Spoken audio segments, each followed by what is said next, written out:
welcome to Haunted Talks, the official podcast of the Haunted Walk, offering ghost tours and paranormal adventures in Kingston, Ottawa, and Toronto, Ontario.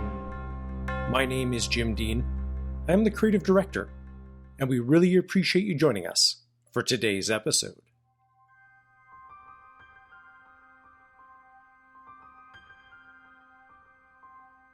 My curiosity was recently piqued when I came across a single-line reference to an assassination plot to kill beloved child movie star Shirley Temple on Christmas Eve in 1939. This certainly didn't match up with what I knew of Temple, who was known as America's sweetheart. I had assumed it may have been a rumored clandestine operation by a foreign government, or perhaps inspired by jealousy from someone within the entertainment industry, or even the studio she was working for, who had taken out an enormous life insurance policy on the young actor, equivalent to around $14 million today. But no, the story is much stranger and darker than that. In the episode, we will explore the bizarre, disturbing, and relatively unknown events that had Shirley Temple looking down the barrel of a gun on live radio. But before we get to that, finally, we do have some amazing news to share. The Haunted Walk returns on Friday, June 18th, with outdoor tours in Kingston, Ottawa, and Toronto.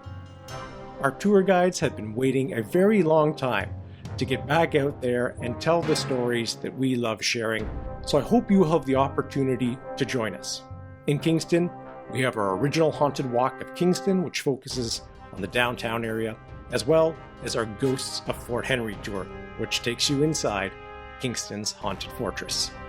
In Ottawa, you can join us on the original Haunted Walk, again taking place downtown, or at the Mackenzie King Estate in Gatineau Park, the secluded refuge of our most unusual Prime Minister. In Toronto, you can join us on our Spirits of the Distillery District Ghost Tour, or our Campus Secrets Inspectors Tour at the University of Toronto. All of these outdoor options are a fantastic way to get out of the house and, of course, have a little safe and spooky fun. If you're outside of Kingston, Ottawa, or Toronto, we still have our online experiences available, which you can take part in wherever you are in the world, including our virtual haunted campfires featuring some of the best ghost storytellers you can find, and for the brave, our Haunting at Home, which will challenge you to complete a series of 6 experiments with the paranormal. For information about any of our in-person or online adventures, please visit our website, which is hauntedwalk.com. If you haven't already, be sure to subscribe to Haunted Talks so you know when the new episodes are coming out, and we certainly appreciate receiving 5-star reviews on whichever platform you listen to us. We'd love to connect with you on social media, on Facebook, Instagram, and Twitter, all 3 at Haunted Walk.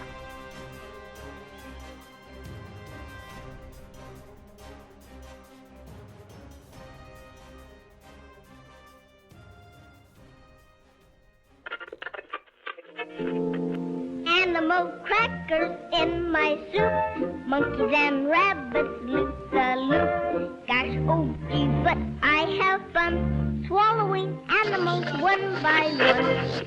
Chances are, even if you have never seen one of her movies, you will have heard of Shirley Temple.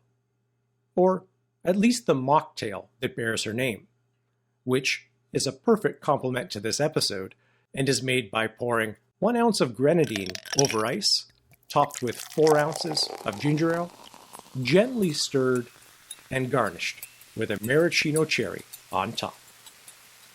In reality, Temple found the beverage revolting, saying they were so sugary that if you drink them, you'll get diabetes. Shirley Temple was one of Hollywood's biggest stars from the golden age of the movies. Reading here from CNN's obituary for the star, which was published on February 11th 2014.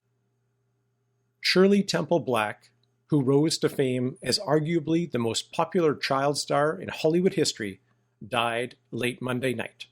She was 85. She began acting at the age of 3 and became a massive box office draw before turning 10, commanding a then unheard of salary of $50,000 per film. For about 18 years, she sang, tap danced, and acted her way into the hearts of millions. Her corkscrew curls were popular with little girls from the 1930s through to the 1970s. Her star shone brightest as a toddler, and 20th Century Fox cranked out a series of feature films with the adorable, talented little girl. Her hits included Little Miss Marker, Curly Top, and The Littlest Rebel. At the box office, she beat out the great adult stars of her day, such as Clark Gable and Bing Crosby. Her popularity spawned a large array of merchandising, including items such as dolls, hats, and dresses. She was the top box office star 4 years in a row, from 1935 to 1938. Her career was at its peak as the country was suffering the effects of the Great Depression, and her films offered uplifting moments. But as she got older, the pace of movies slowed, and by 1939, her popularity was fading. And it is at this pivotal moment in her career that our story takes place. Temple wrote about it in her 1988 autobiography, Child Star. In a rare exception to Mother's policy, I was permitted to appear on a Christmas Eve benefit radio broadcast of the Screen Guild Theatre, featuring me in a half-an-hour dramatic excerpt from the film and a silent night duet with Nelson Eddy. An untimely sore throat worried me a little, but I knew Eddy would carry me if my voice weakened.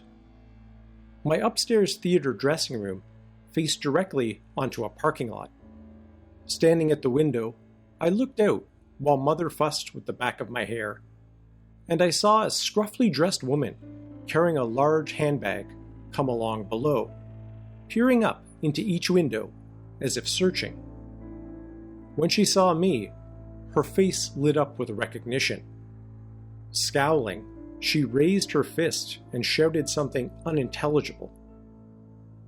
"What is she doing?" I asked Mother, who simply dropped the Venetian blind and urged me to concentrate on my lines. As a general precaution, however, she reported the odd event to a theater official. Jumpy about possible public disturbance, he in turn passed the word to local police, who upgraded the incident to a possible kidnapping and involved the local FBI. Threats of kidnapping, death, and extortion were not new for America's sweetheart, but the FBI always took these threats seriously. 2 years earlier, a 16-year-old boy from Alabama, Frank Edward Stevens, who had seen one too many gangster movies, threatened to kill the actress if he didn't receive $24,000. The boy used the alias Curtis Palmer, a gangster character from the 1936 movie 13 Hours by Air. A 14-year-old girl from a mining town in Pennsylvania sent a postcard demanding, "Send $320,000 to the below address if you ever want to see Shirley alive." With an address in hand, it didn't take the FBI too long to come knocking on her door. Hinton Hardinson was arrested on his 24th birthday, November 26, 1938, at the Civilian Conservation Corps camp. Hardison, a newly minted Bush Marine, had only arrived in the CCC camp from his home in Georgia in mid-October. 29 days later, he was mailing his threatening letter to Shirley, demanding $10,000 or he would kill the little actor. He used a fictitious name in the letter, but also chose to include the camp's address, which of course led the FBI right to him. Temple's parents, like many celebrity parents, had been really frightened by the kidnapping of the Lindbergh baby in March of 1932, and the subsequent threats against Shirley only raised more concern.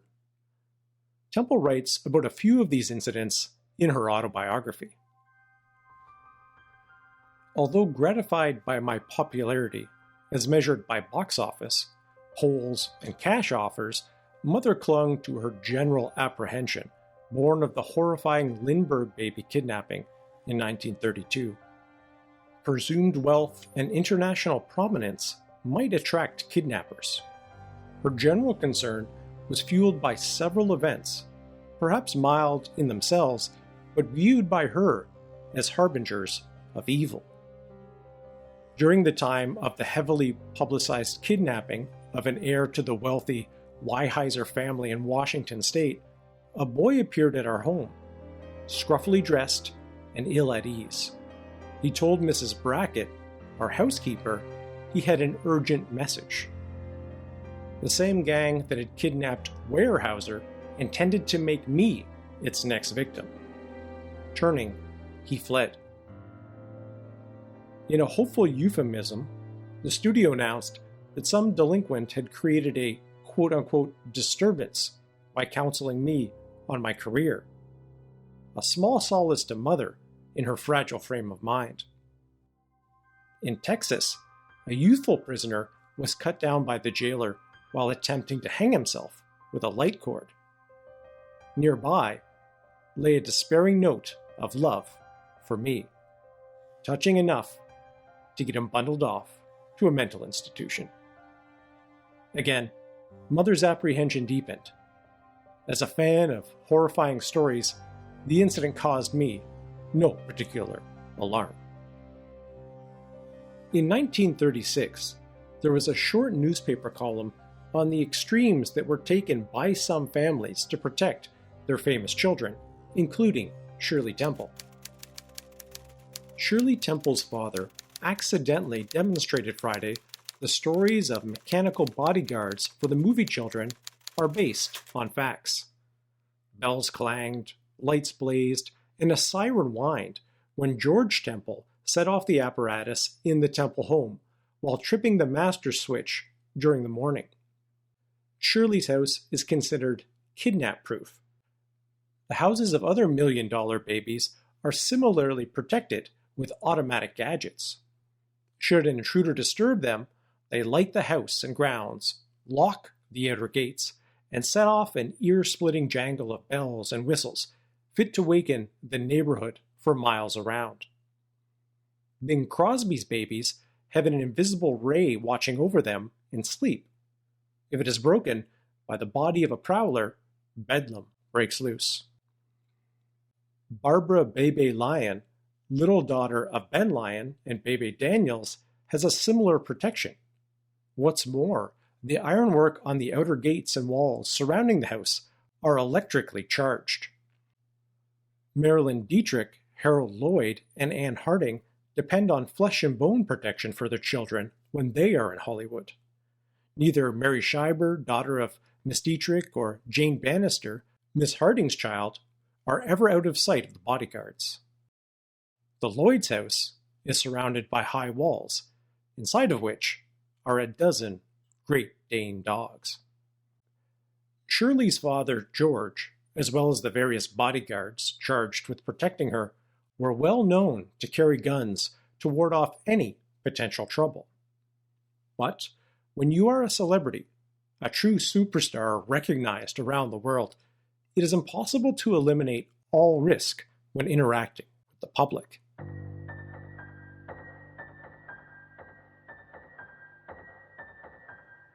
This brings us back to Christmas Eve 1939 and the bizarre and frightening scene that was about to unfold. Reading again here from Temple's autobiography. By the time the house lights had dimmed and the fanfare music swelled, both the woman and her vicious gestures were out of my mind. Standing behind the microphone, I swept the applauding audience with my warmest smile. Suddenly, there she was. The same frumpy, angry-eyed woman was seated in the front row directly beneath me. Hardly an epitome of Yuletide spirit.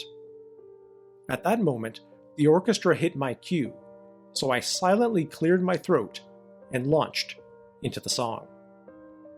Midway in the verse, I detected two forms moving slowly down each aisle toward the stage, glancing from side to side. Hardly ushers, I thought, not with those snap-brim felt hats. I was warbling like a bluebird, and then noticed the woman reaching into her handbag. She had extracted what appeared to be a small handgun. As this event was being broadcast live, we do have the audio recording of this particular moment in history. It is very eerie to listen to, knowing the woman is about to stand up and point a gun towards the young star during that first song. But more than that, if we did not know the context of the recording, could we even tell by listening to Temple or the audience's reaction at the end of the song that anything unusual, or in this case, potentially very dangerous, had even occurred? Miss Shirley Temple.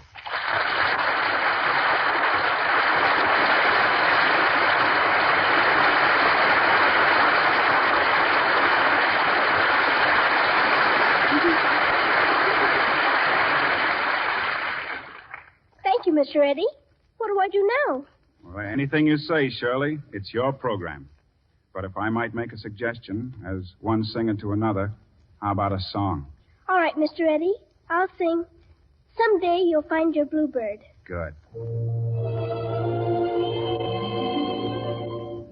Someday you'll find your bluebird.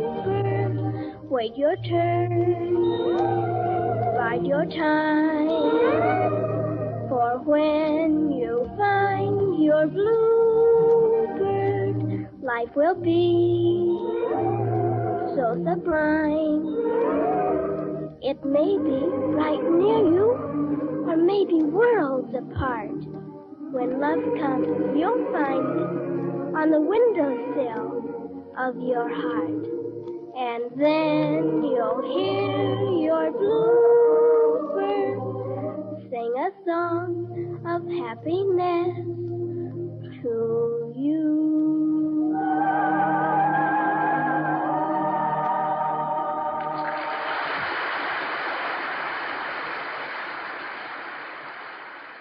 Returning to Temple's autobiography, a reed-thin microphone is a rotten place to hide, but the orchestra played on, so I kept singing, Someday You'll Find Your Bluebird. My tones had gone slightly flat, and timing way off, largely due to my outstretched arms wagging like semaphores to direct the fedoras to the front row. Slowly, the woman rose, like one transfixed, raising her gun until it pointed directly at me. Now the two men had spotted the woman, and both came crowding and stumbling past the extended legs of seated patrons. Moments like these would seem totally unreal were it not for a desire to vaporize into thin air. The stage wings were too far away. I might have elected to become a moving target, dancing quickly first right, then left. Or perhaps I could have flung myself into the orchestra pit, like some virginal sacrifice off a mountaintop, and sought shelter behind a tuba. Instead, I just shrank down behind my microphone, my voice locked into the song. Why the woman did not pull the trigger before being roughly seized by the two men is hers to answer and mine to bless.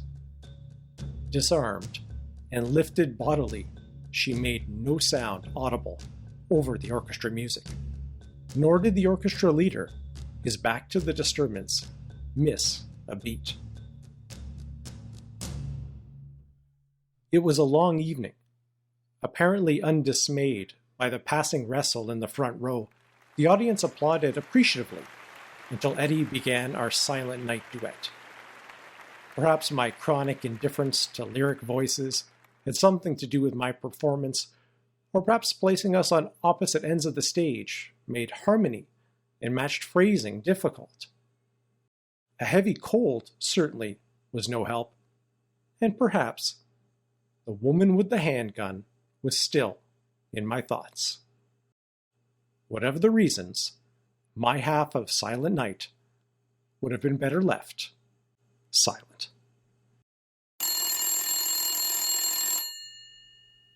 The next day, an FBI agent called. The woman's gun had been loaded, and she had indeed intended to kill me for stealing her daughter's soul. Several hours before my birth, she had borne a girl, and at that very hour of my birth, her baby had died.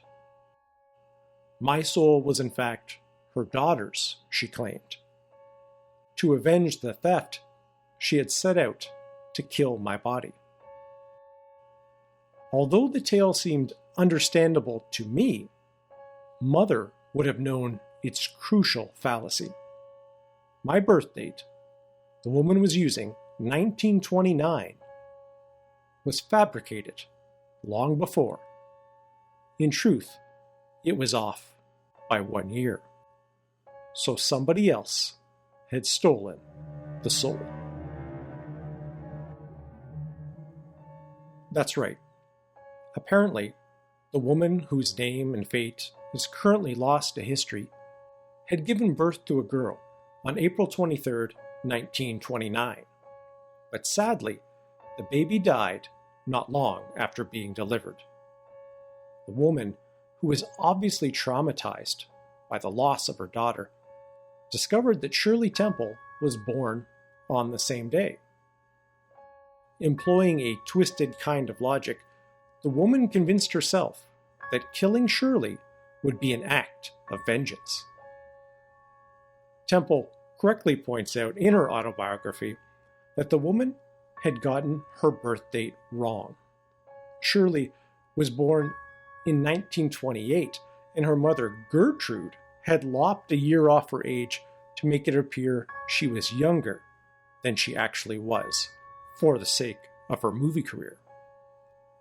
Shirley herself was unaware of her correct birth date until she was nearing her birthday in 1941. Only then did her mother tell her she was actually going to be 13 years old instead of 12. Temple retired from filmmaking at 22 and married Charles Black, changing her last name from Temple to Temple Black.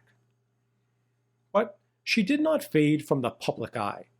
She embarked on a new career as a foreign diplomat. She served in the U.S. delegation to the United Nations from 1969 to 1974 and was the U.S. ambassador to Ghana from 1974 to 1976 and the U.S. ambassador to Czechoslovakia from 1989 to 1992. Former U.S. President George H. Bush, who appointed her to the Czechoslovakia post, said, "She captured the affections of millions around the world by her endearing performances on the silver screen as a young girl. But I also admired Shirley for her selfless service to our country later in life. In both roles, she truly lifted people up and earned not only a place in our hearts, but also our enduring respect." History is full of close calls and what-if moments. Thankfully, in this case, we will never know how the world would have been different if Shirley Temple had been assassinated on Christmas Eve, 1939. As we close out the episode, I would like to leave you with Shirley Temple and Eddie Nelson singing their duet of Silent Night, which ended the radio broadcast that evening.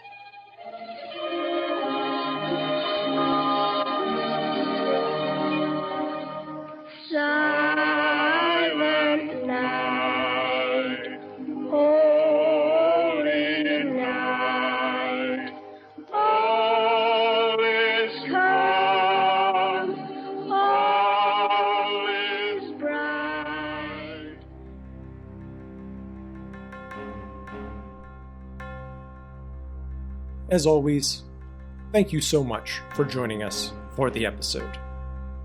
If you did enjoy it, we would certainly appreciate you recommending it to friends and family, and if you have a moment, a 5-star review wherever you listen to us is always appreciated. For information about our upcoming in-person outdoor tours, finally, please visit our website, which is hauntedwalk.com.